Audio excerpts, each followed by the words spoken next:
is totally useless and it shouldn't even be on here. It's just a waste of space. Piers, it's barely worth responding to this ridiculous buffoon who's the joke of the industry, but...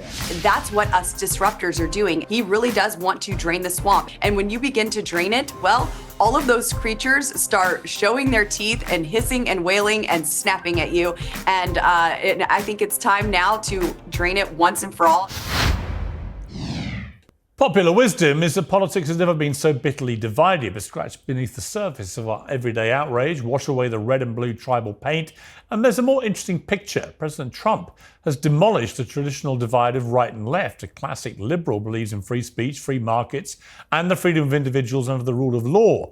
Classic lefty is anti-war and highly suspicious of institutions. They support homegrown manufacturing jobs and the working class. Above all, they're very good at selling a vision of how things could be better for everyone. Right now, that all sounds a lot like, well, MAGA. Voters clearly agree. Black voters, Latino voters, young voters, working class voters, and voters with no college degree have all flocked to the big red tent. Even First Lady Jill Biden now appears to love Trump and loathe Harris as much as anybody. But the big problem with big tents is that the people who've been inside them for the longest are highly suspicious of newcomers. In a moment, we'll debate this and more with a star panel, all of whom have copped a public backlash for shifting their positions. But I'll begin with the OG of the political trans movement, Dave Rubin, creator and host of the Rubin Report. He wants to respond to my recent interview with his former colleague, Anna Kasparian. Well, Dave, great to have you on Uncensored. So look, we had Anna on. Very interesting pivot that she's been making in the last few months. But obviously you and her have a bit of history. And in the interest of fair-minded balance, this is your chance to say what you want to say by way of response to her. Sure. You know, funny, I enjoyed your intro there. I guess I did sort of get on the trans thing early. It just wasn't about my genitals. Look, Piers, you're absolutely right. What Donald Trump represents, and then I will address the Anna situation, but what Donald Trump represents right now is something that is well beyond conservative versus liberal or left versus right or anything else. It's a restoration of the American dream. It is a wide tent party that has now brought in classical liberals, not only like myself, but Tulsi Gabbard and RFK, who will be in the administration itself, or someone like Elon Musk, who was basically a default lefty his entire life. And it has brought them in conversation and in government and in culture with Republicans who tend to be more for the old institutions and more for, let's say, pro-capitalism, things of that nature. This has created a pro-America movement that I think almost everyone in America can get on board. Now, as it pertains to Anna, yes, I was part of the Young Turks network about a decade ago. We were very, very good friends. She was invited to my wedding. We hung out all the time. I did see her on your show about 2 weeks ago. Well, for those who didn't, let me stop you there, because for those who didn't, I want to play two clips. One, this is for those who may be coming cold to this. One is a sort of mashup of some of the things she said about you before. Then I'm going to play a clip of what she said on this show 2 weeks ago. So let's watch the two things. He was lazy when he worked here. He's lazy now with his ridiculous show where he proves time and time again that he doesn't know anything. He has no political identity. He is not an honest actor. He is not an intellectual. He is a fraud. But if you are someone who considers yourself libertarian, consider the fact that Dave Rubin is a public figure who represents you, and he doesn't actually genuinely believe in your ideology. And he's going around the country embarrassing you. You need to at least know your shit and know how to back up your argument. Even if it's like a BS argument, you need to have an argument. Yeah. And he doesn't even do the legwork to be a grifter, right? Look, I don't know, maybe I was wrong about Dave Rubin, but I just felt that he, first of all, after he left TYT, he did lie about us, and that bothered me because we were still friends, and I didn't understand what was going on. He did leave on good terms, so it was weird. And, you know, he kept saying that he was this classical liberal, but had trouble defining what that meant and had trouble reinforcing or at least backing up some of the claims that he was making about, you know, his newfound identity. So, Dave, there we have it in all its inglorious fashion, all the digs she had at you, then what she said on mine, which she herself, of course, was pivoting. What's your response? Well, first off, I should note you don't have 10 years of videos of me saying anything about her, because we did leave on good terms. As a matter of fact, when I told her I was leaving, we went to Zinc on Melrose. I took her out for sangria, and she cried that because I was leaving, and I was bringing my producer with me. But putting that aside for a moment, if I can't explain any of my ideas, well, somehow this became a New York Times bestseller where I lay out all my classically liberal beliefs, and I've discussed them with you many times, and I believe in laissez-faire economics, and I believe in individual rights and all of that. But what I would say, I think she's a little confused and perhaps was lied to by her employers about some of my behaviors or something like that. But I love the idea of anyone going through their own political evolution. You know, one of the things is that people go through it often in varying speeds. So I always say some people swallow the red pill and some people snort it, right? Some people just wake up overnight and they fully see it. I think one of the things that you have to do when you wake up is realize that many people have gone through this before you and that you might have wronged some people on the way there. So I was very glad to hear her say that she might have been wrong about Dave Rubin. Look, all it takes, honestly, like I know you know this, Piers, you've been in this game longer than me. You don't get any apologies in this business, and I don't like making things really about myself in that sense.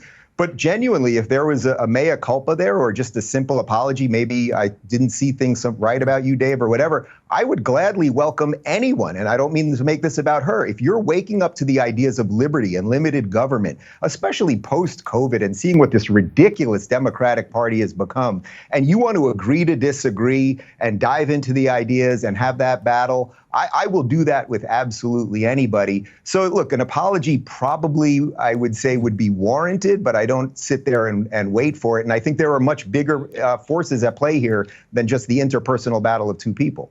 Out of interest, I mean, if I could make it happen, would you debate her? Yes. On Uncensored? Yeah, 100. I said that on my show after we played that clip. If she, I'd be happy to do it with her live, just the two of us in studio. If you want to be the host or moderator, I'll do it under any condition, because again, I think there's something, I think it now represents something that could be unbelievably good for America. Yeah. Progressives who have called everybody racists and bigots and impugn motives. I mean, people just watch that compilation right there. Always going after people in the worst nature. If you've now woke up, and from what I understand, I've seen some of her tweets, she's now being attacked the same way she attacked me. So I would say, much like Bruce Willis said in Die Hard, welcome to the party, pal. But we can be on the same side, even if we still have political disagreements. Okay, we don't agree on the marginal tax rate or the immigration rates or something like that. If you love America, if you think this place is fundamentally good, if we still have a country that will offer more opportunity for any other place, and you want to be part of that, whatever the circumstances are, or the moderator is or isn't, I'd be happy to do it. But if it's you, that would be great. You know, what's really interesting about what you just said, I totally agree with you, by the way. But if you look at Trump's picks for his cabinet, for example, they are so diverse in terms of their views, right across the board. I mean, if they all got together, they'd be arguing about all sorts of stuff, which I'm all in favor of. This kind of, rigid ideology where you have to all sign up to one viewpoint about everything. Yeah, there'll be people in there that completely disagree with RFK, for example, about some of his views. Good. Have that debate. Of course. Have that debate. This is what democracy is supposed to be built on. Of course, this is the beauty of what Trump is doing right now. And really, you can connect that so deeply. I mean, I would recommend anyone go back on YouTube. You can find Donald Trump on Phil Donahue or Oprah or a whole bunch of these shows back in the 80s. And he sounds like a Democrat. Yeah. So Donald Trump is not a traditional conservative. I would actually argue that Donald Trump's own political evolution, probably, Piers, is much more in line with guys like you and me than say George Bush or Dick Cheney or someone that might, you think of as a sort of standard bearer for republicanism. So the fact that he is now going to bring in people who quite literally were running against him for president only 6 months ago, RFK Jr., and someone who ran against him for president on the other side, Tulsi, only 4 years ago, that shows you what's bringing them together. What's bringing them together is a love for America, a realization that we have been on the precipice of giving away the most precious, beautiful experiment in human history on how to free people ever. And I think Donald Trump actually now sees that. I also think that post-assassination attempt, I think he has a renewed fervor and sort of realization of what his role in life is. And that's the opportunity that, again, not to make this about Anna specifically, but anyone that's going through a wake up. We know so many people have woken up. I mean, look, for me, I think it was 2016. I did that Why I Left the Left video for PragerU. You want everyone to get there the day you do, but you have to be gracious when people come around one way or another. Yeah. Well, let's bring in my other panel members, because some of them are definitely going on a very interesting journey, including new MAGA enthusiast Cenk Uygur. I said that deliberately to wind him up. The host and founder of the Young Turks. Libertarian Dave Smith, host of Part of the Problem. Lindy Li, the DNC Finance Committee member and advisor, and former woke activist turned YouTuber Amala Ekpunobi. Well, welcome to all of you. So, Cenk, I mean, many people saying if you carry on down the road you're going in the last few weeks, you will be a fully fledged member of MAGA before we know it. Yeah, there's absolutely no chance of that. I'm not like Dave Rubin, a giant sellout fraud who changed all of his positions and is totally useless and it shouldn't even be on here. He's just a waste of space. Wow. Really? After what all Dave said about coming together? Yeah. Yeah, no, got no interest in coming together with utter frauds like Dave Rubin.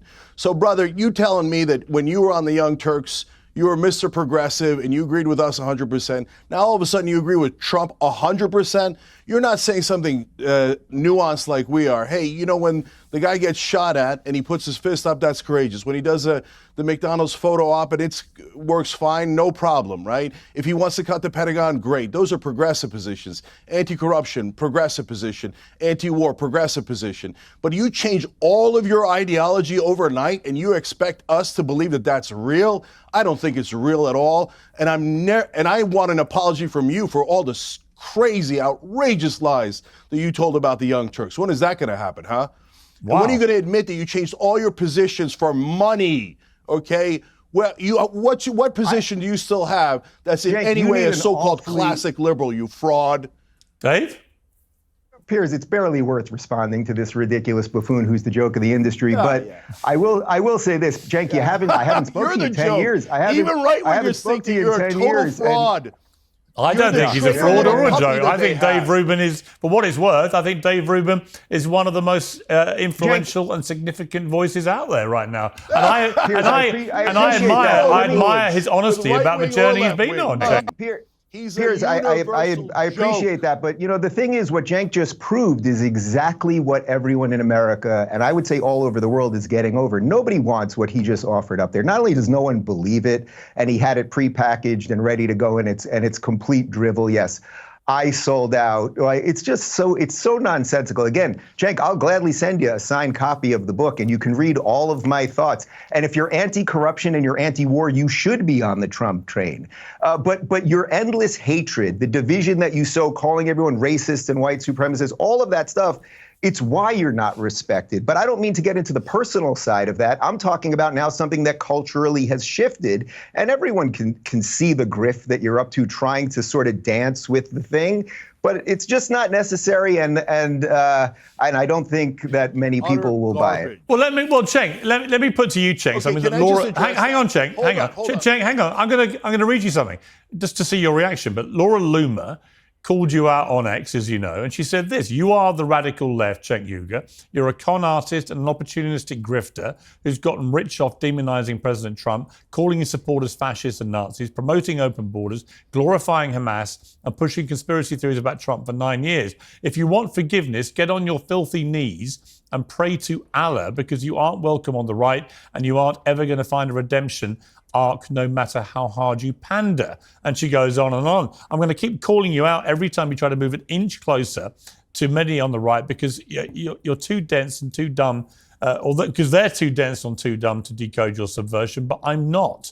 So look, there are lots of people on the right who think that you're on some great move here to, as she puts it, wiggle your way into the middle and over to the right, so you can then poison MAGA with your, as she puts it, subhuman political takes. Your thoughts?